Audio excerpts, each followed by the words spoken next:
I was just minding my own business in the convenience store when suddenly a hooded guy jumped at the cashier and pulled out a gun. "Give me some cash, all of it now." Everyone started to panic except I'd actually been waiting for this moment. "Hey, idiot!" I shouted. Everyone gasped as the robber turned to me. I then walked up to him, slowly removing my jacket.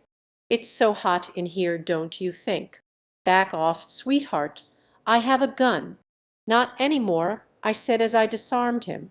He tried to dive for it, but I immediately locked him in a tight grip and pinned him to the ground. "It's jail time, baby, and that's how you catch a criminal. Hi, my name is Artemis, and I've always wanted to become a detective." Before I continue, MSA will give $1,000 to one lucky person who subscribes in the next 7 days. Tell your friends, your sister, brother, and mom to subscribe now. As the robber was being arrested, someone approached me with a proud smile on his face, my favorite police detective, Lewis. I'd met him during a future detective summer program for high school students last year, and we'd kept in touch. "You're really something else, kid." "Kid," I muttered. He was just 5 years older than me, but he kept treating me like his little sister. It was so annoying because I actually liked him. "I learned from the best," I replied. "If you're free tonight, do you want to have dinner with me?" he asked. Would he finally confess his feelings for me? The anticipation was killing me. He took me to a romantic restaurant, and my heart was racing. "I'll get to the point, Artemis. I know that you've been waiting for this moment too," he said. "You bet I have," I thought, smiling. "We're working on a big and difficult case right now, and we need your help," he added. Oh, I suddenly felt stupid. "Tell me about it," I said, trying to mask my disappointment. "It's a gold smuggling case, and the suspect's name is Mr. Anderson. And how can I help exactly?" "He has a son named Chase, reckless, clumsy, and spoiled. He's looking for a female bodyguard, and she has to be attractive, so write and find where he's keeping all those gold bars." "Exactly. Are you in?" "Mission accepted, officer," I said confidently. Lewis prepared my fake documents, and luckily I was chosen. I was so excited about this mission, but little did I know I was about to get involved in the biggest mess ever. When I finally met Mr. Anderson, his face literally screamed danger. As we discussed the job, I secretly scanned the room. There were surveillance cameras everywhere. It was going to be harder than I thought. "I love my son more than anything. Do your best to protect him," he said. "I'll make sure you won't regret hiring me, sir," I assured him. He handed me a thick portfolio about Chase. The first thing I noticed, Chase was very attractive. When I entered Chase's room, I was caught off guard as he suddenly jumped on me. "Is everything okay?" I asked. "Take that disgusting little creature away from me," he screamed. I looked around and noticed a cockroach crawling toward us. I immediately stepped on it and crushed it. "Don't worry, it's gone." He finally opened his eyes, and I almost dropped my jaw when our eyes met. He was the most handsome man I had ever seen. Just then he jumped away from me. "Anyway, you must be the new bodyguard," he said, regaining his composure. "Artemis at your service." "Dad surely knows my type," he smirked. "Do you want to make out? Do you want to die? Playing hard to get, I like that. I was hired to be your bodyguard, not your girlfriend, sir. You'll still end up being one, so why waste time?" When he tried to touch me, I gave him a powerful blow that sent him flying into the wall. "Are you crazy? You're being paid to protect me, not kill me." "Sorry, it's just a reflex." "Fix your stupid reflex, or I'll tell Dad to fire you." "Loud and clear, sir. I'll officially start my duty tomorrow. Have a nice night." Later that night, while everyone was asleep, I tiptoed around the mansion and installed spy cameras to monitor Mr. Anderson's every move. I had to catch him soon and get this job over with. The next day at Chase's school, boys immediately flocked around me like I was a celebrity. Chase didn't look too happy about it. He started throwing dollar bills at them.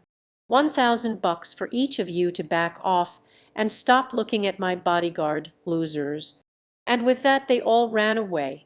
Excuse me, sir, but why did you do that? I can take care of myself. I want you to focus on me. Those idiots will just distract you. Chase's lips curved into a slow smile after our kiss, and for the first time in a long while I felt my chest lighten. Was it relief or something deeper? Either way, the emotions swirling within me were too complex to untangle at that moment. "Let's make it a habit then," he said, his voice soft yet laced with confidence. I chuckled nervously, trying to process what had just happened. Here I was standing in the middle of a busy street, my heart racing like I'd just run a marathon. Chase, the boy I once thought was nothing but a spoiled brat, had somehow become the man I couldn't stop thinking about. Life, it seemed, had a sense of humor. From that day on, Chase and I began seeing more of each other. It wasn't easy at first. The awkwardness from our past lingered, like unspoken words hovering in the air. But slowly we started to find a rhythm of fragile balance between our shared history and the present. Chase had truly changed. The spoiled rich kid who once demanded constant attention and care was now a passionate and hard-working chef. His restaurant was a cozy little spot, always bustling with customers drawn by his incredible culinary skills. Watching him work was mesmerizing. He'd move around the kitchen with precision and creativity, his face lighting up every time someone complimented his dishes. "See, I told you I could live my dream," he teased one day as I sat at the counter watching him cook. "And here I thought you'd end up buying yachts and skipping school forever," I quipped back, earning a playful glare. But beneath the jokes and light-hearted banter, there was an unspoken understanding between us, a connection that had only grown stronger over time. Despite our budding relationship, Chase's father, Mr. Anderson, was serving a long sentence for his crimes. While Chase rarely spoke about him, I knew it wasn't easy for him to reconcile his feelings. One evening, after the restaurant had closed and we were sharing a quiet dinner together, he finally opened up. "Do you ever feel guilty about what happened?" he asked, his voice barely above a whisper. I looked at him, startled by the question. "Guilty, Chase. Your father was smuggling gold. He broke the law and hurt—" "I know," he said, his eyes fixed on his plate. "But sometimes I can't help but wonder if I had been different, if I had been more responsible, would things have turned out differently?" I reached across the table and placed my hand over his. "Chase, none of this was your fault. Your dad made his own choices, and look at you, you've built something amazing out of all that chaos. You should be proud of yourself." He nodded slowly, though the doubt in his eyes didn't completely fade. Meanwhile, my life as a criminology student was nothing short of chaotic. Between classes, internships, and occasional field work, I barely had time to catch my breath.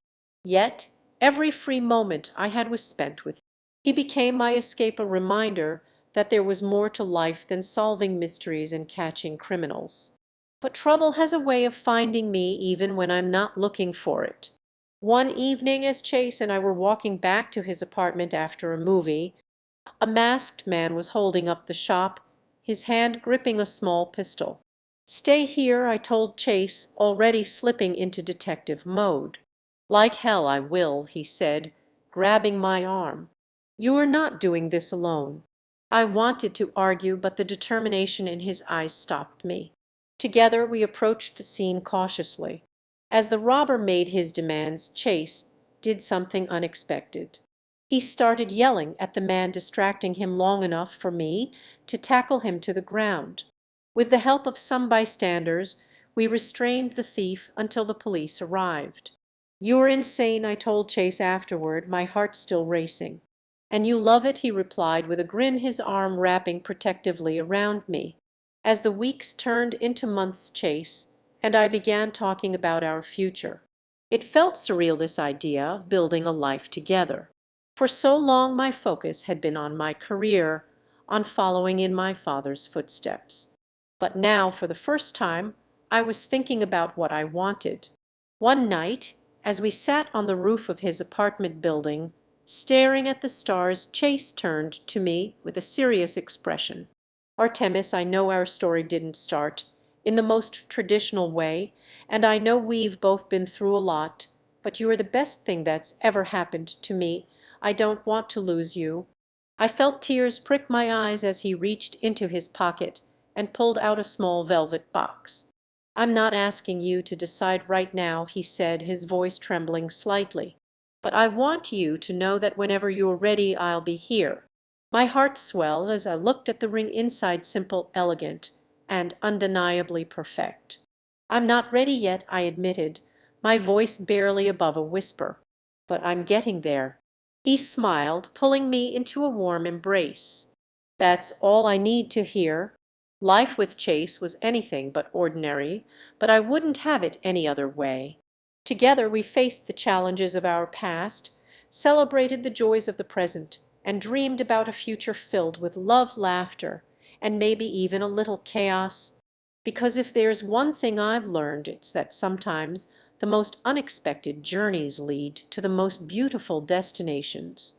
As time passed, the life Chase and I were building together began to feel more like a dream I wasn't sure I deserved but couldn't imagine living without. We faced our fears, doubts, and insecurities, but always together, side by side. Each challenge became a little easier because we had each other to lean on. We continued to grow in our respective careers.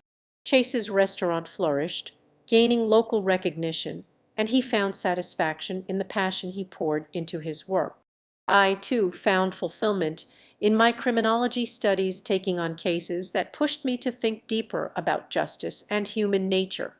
Yet, no matter how busy we were, we always made time for each other, whether it was a quiet dinner at home or a spontaneous weekend getaway.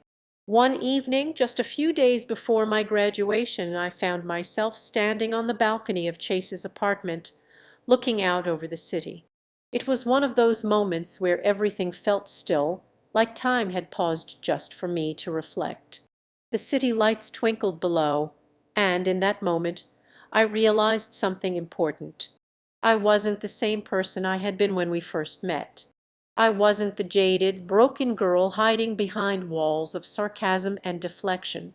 I had let myself be vulnerable, and it had led me to the love I never expected to find, love with Chase. As I turned back to look at him, who was inside sorting through some papers, I felt the warmth of his presence even from a distance. He'd become my home in a way that no place ever had. Without hesitation, I walked inside, my heart pounding with purpose. "Chase," I called, causing him to look up. He smiled, sensing the shift in my demeanor. "What's up?" I stood before him, steady but trembling. "I'm ready." His eyes softened as he stepped closer, clearly understanding what I meant. "Ready for what?" "For us," I said, taking a deep breath. "For everything. I'm ready to take that next step." Chase's face broke into a wide, joyful grin. "Are you sure?" I nodded, smiling back. "More than anything." He pulled me into his arms, holding me tightly as though he never wanted to let go. "You have no idea how much this means to me, Artemis." As we embraced, I realized that this was the moment I'd been waiting for, not some grand gesture or a perfect moment, but this simple, honest realization that we were ready to move forward together. A few months later, on a quiet evening at the restaurant, Chase called me into the kitchen. I had just finished a long day of interviews for an internship, but what awaited me in the kitchen would forever change the course of my life. Chase stood by the stove, a playful smile on his face. In front of him was a small wooden box. "What's this?" I asked, my heart beginning to race. He stepped toward me, his hand outstretched, holding the box open. Inside was the same ring from the roof of his apartment, but now it was more than a symbol, it was a promise. "Artemis," he began, his voice steady but filled with emotion, You've been my partner through everything, through all the challenges, the highs, the lows. I want you to be my partner for the rest of my life." Tears filled my eyes as I stared at the ring, then at him. This wasn't just a question. It was a culmination of everything we had been through, the pain, the growth, the love that had blossomed between us. "Yes, yes," I cried, my voice breaking with joy. "I'll marry you." Chase grinned, his face alight with happiness as he slipped the ring onto my finger. "I can't wait to spend forever with you." Our wedding day came soon after, a beautiful, intimate ceremony that felt like a celebration of everything we had overcome together. Surrounded by close friends and family, we said our vows, pledging our lives to one another with the kind of love that only time and trials can create. As we danced together under the stars at our reception, I realized that everything in my life had led me to this moment. The struggles, the heartache, the uncertainty, all of it had shaped me into the woman standing beside the man I loved. And in turn Chase had done the same. We were no longer two lost souls trying to find our way. We had found our way together. In the years that followed, we continued to grow, to love, to build. Our lives were filled with laughter, challenges, and a deep, unwavering partnership. We traveled the world, explored new passions, and built a family of our own.